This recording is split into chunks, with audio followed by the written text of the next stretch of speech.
Hello children, today we are going to do a beautiful story with a message.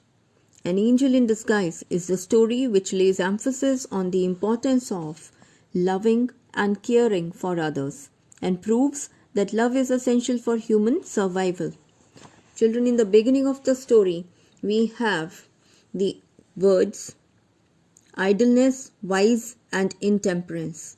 This story is written by T.S. Arthur, and the beginning of the story gives a melancholy tone. But gradually, while reading the story, you will find optimism and the true meaning of the title, An Angel in Disguise. Let's begin with the story, children. Idleness, vice, and intemperance had done their miserable work, and the dead mother lay cold and still amid her wretched children. She had fallen upon the threshold of her own door in a drunken fit, and died in the presence of her frightened little ones. Children, this story begins with three words: idleness, without work, no work; vice, immorality; intemperance. Had done what? Had done some miserable work for the lady, and the dead mother lay cold and still amid her wretched children, among the poor children. So it starts with the death of the mother, and the body is there among her wretched children, poor children. She had fallen upon the threshold of her own door in a drunken fit, and she had died in the presence of her frightened little ones. Children are frightened. And how has she died? In a drunken fit. She was a drunkard. Death touches the spring of our common humanity. Death does what? It touches the spring of our common humanity. It is common to all. This woman had been despised, hated, scoffed at, scorned at, and angrily denounced. She was left alone angrily by nearly every man, woman, and child in the village. But now, as the fact of her death was passed from lip to lip, everybody knows about her death. In subdued tones, in soft voices, pity took place of anger. And children, whenever a person dies, or here in this case the lady has died, the pity has taken place in place of anger for her. Emotions have changed. Sorrow is there in place of denunciation, in place of leaving her alone. Now what are the neighbors doing? Neighbors, they went hastily to get what? To the old tumbled down hut. The hut which was not in good condition, in a very poor condition where she was living. She had just secured little more than a place of shelter. Let's see how the house is described. Her house. It was just a little more than a shelter from summer heats and winter cold. And some with grain. Now again, continuation of the line. The neighbors, what were they bringing? Some with grave clothes.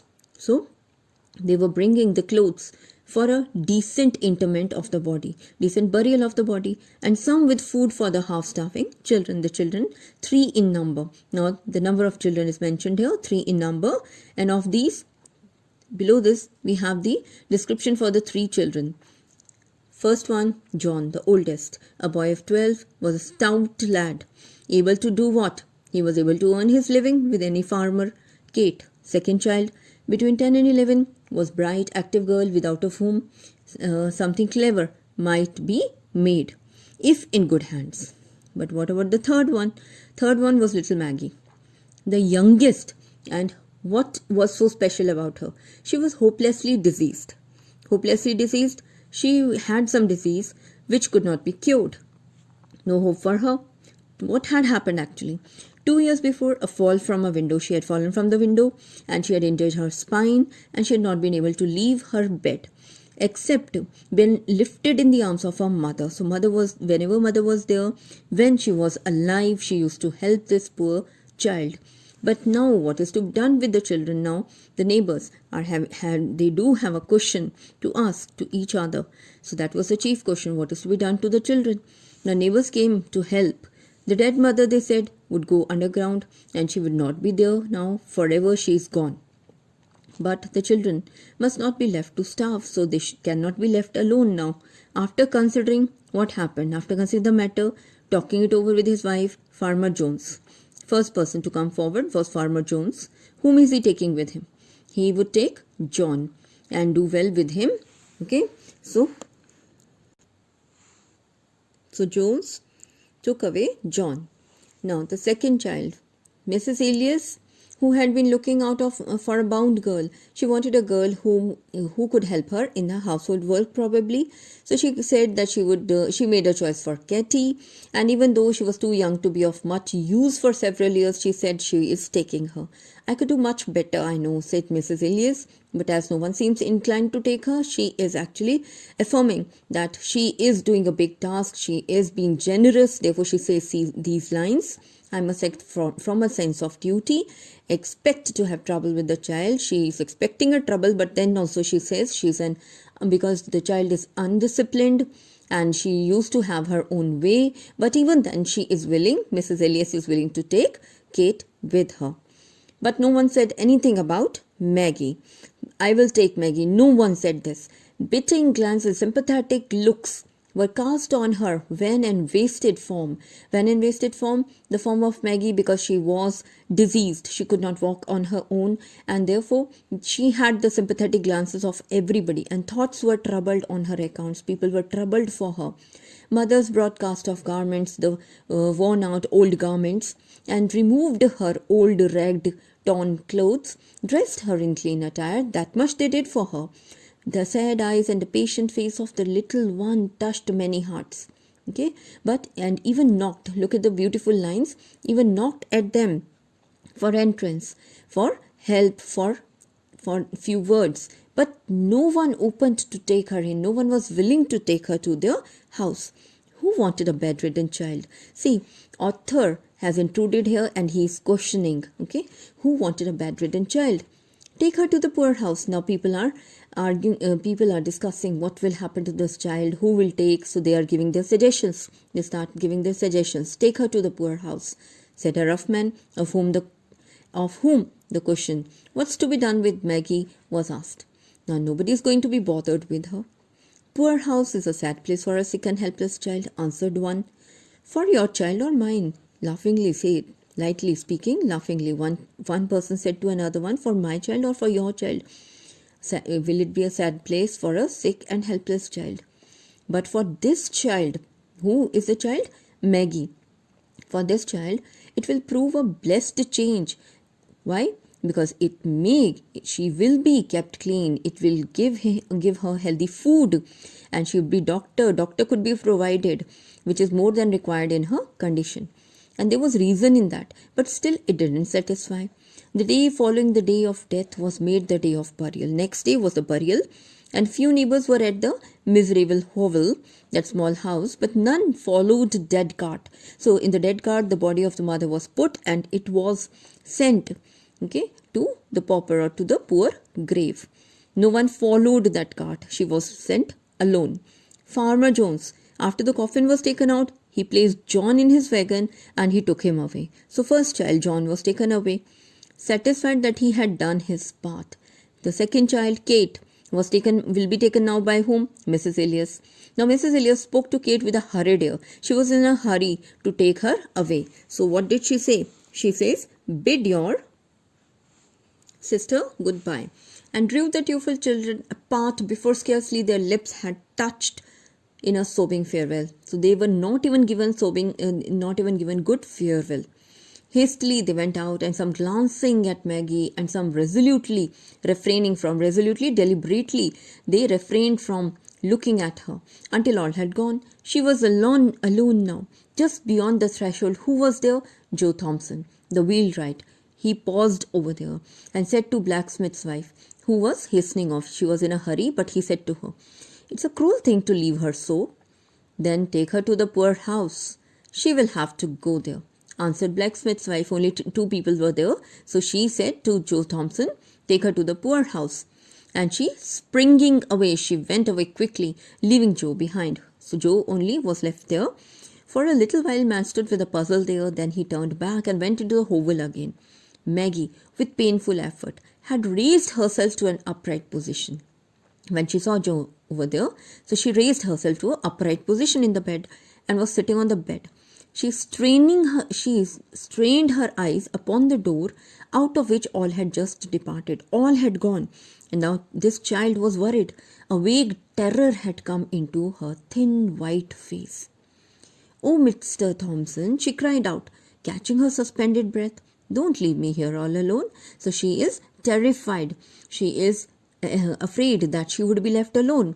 So she cried out to Mr. Thompson that please don't, she pleaded, "don't leave me here alone, all alone." Then Joe Thompson, who was rough in exterior, okay, being a wheelwright, he used to set the wheels right. He was a kind of a blacksmith, okay, and he had a heart, a very good heart, tender heart he had, and he liked children, and even the children who used to come to his shop were sledge and wagons he used to mend, even without taking any money from them, any money which they had hoarded, or sixpences which they had hoarded, probably taken from their parents. He never used to take that money from them. So he had a good heart, although rough exterior. So he said, "No, dear," he answered in a kind voice, going to the bed and stooping down, bending down over the child. He became very tender, and tenderly, softly, he said, "You shall not be left alone." Then he wrapped her with the gentleness almost of women. Men are not known for gentleness, but they are known for roughness, particularly this person. But it's already told that he has a good heart, a gentle heart. So he, with the gentleness almost of a woman, he wrapped her in a very clean bedclothes which some neighbor had brought, and lifting her in his strong arms, bore her out into the air and across the field. Children, remember, crossing the field. Across the field was his house, lay between the hovel and his home. So children, we can divide this whole long story into different parts. So till here you can see is first part of the story where the mother of the children is dead and Joe Thompson now has brought Maggie home. So let's see what happens when he brings Maggie to his house. Now what about Joe Thompson's wife? This wife is childless, so they are childless, and she's not having saintly temper. She's not having that good temperament or good nature. Why? Because not much given to self-denial. She has not been good to others because she cannot serve others. And Joe had well-grounded doubts, and even he had good reasonable doubts that touching the manner of greeting he should receive on his arrival, about the greeting that he would receive on arrival. So Mrs. Thompson saw him approaching from the window, and with ruffling feathers indicating angrily, she came there near the door, and he opened the garden gate, came in. He was wearing, now children, here we have the word precious burden, which indicates that this girl whom he is carrying in his arms, he is already feeling very close to this girl, and therefore, although she is a burden in the hand, but she is a precious burden for him now. He felt like this. So this feeling is important, and that is what the angel stands for, this child. As his arms held the sick child to his breast, a sphere of tenderness went out from her and penetrated his feelings. He's already having this feeling, this tender feeling, good feeling for her. A bond has already been made around both of them, and this love was springing into life. Love was beginning to happen between. This fatherly love has come into him. "What have you there?" she sharply, angrily, she questioned. Mrs. Thompson questioned. Joe felt the child start and shrink. She got afraid. He did not reply, and except by a look that was pleading and cautionary. So that look he casted on the wife was pleading look, and he was cautious of the fact that she is angry. "Wait a moment for explanations and be gentle," he said. And he did not say anything. He just passed and from there, and he carried Maggie to a small chamber on the first floor, laid her on the bed, and then stepping back, he shut the door, stood face to face with his vinegar tempered, that hot tempered, not good tempered lady, the wife, in the passageway outside. "So you had brought home that sick child?" Angrily she said. Astonishment were in the tones of Mrs. Joe Thompson, and her face was inflamed. The tone of anger was there, and her face was already showing that anger. "I think women's hearts are sometimes very hard," said Joe. Now Joe usually never used, he used to keep silent and used to ever remained in non-combative. Non-combative means he never used to argue with wife on any of the matters. But here he had this firmly set countenance and resolute pair of eyes. He had the determination maybe to keep this child with him now.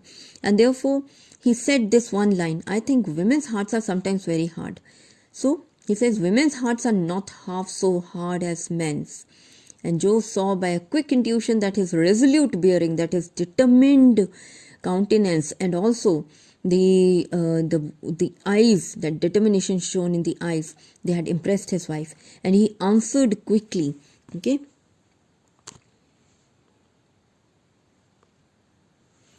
So now, with this determination, he kept on answering every question, and now he explains to his wife. See the next page, children, page number 81.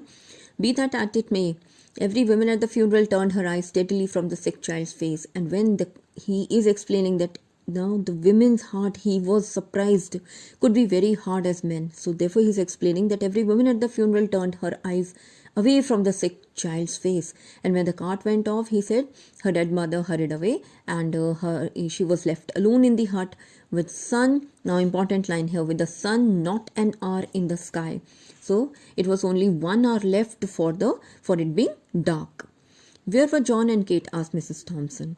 So Farmer Jones tossed John into his wagon and drove off, and Katie went home. Katie, another name for Kate only, but it is called here as Katie, went home with Mrs. Ilias, but nobody wanted the poor sick one. Send her to the poor house was the cry. So he has actually explained what has he seen over there, that women's heart are not half so hard as men's, but he has seen that women's hearts also could be very hard at times, and therefore he is explaining to his wife that he has brought this sick child, alone, orphan, to his house. Okay, we'll carry on in the next video now.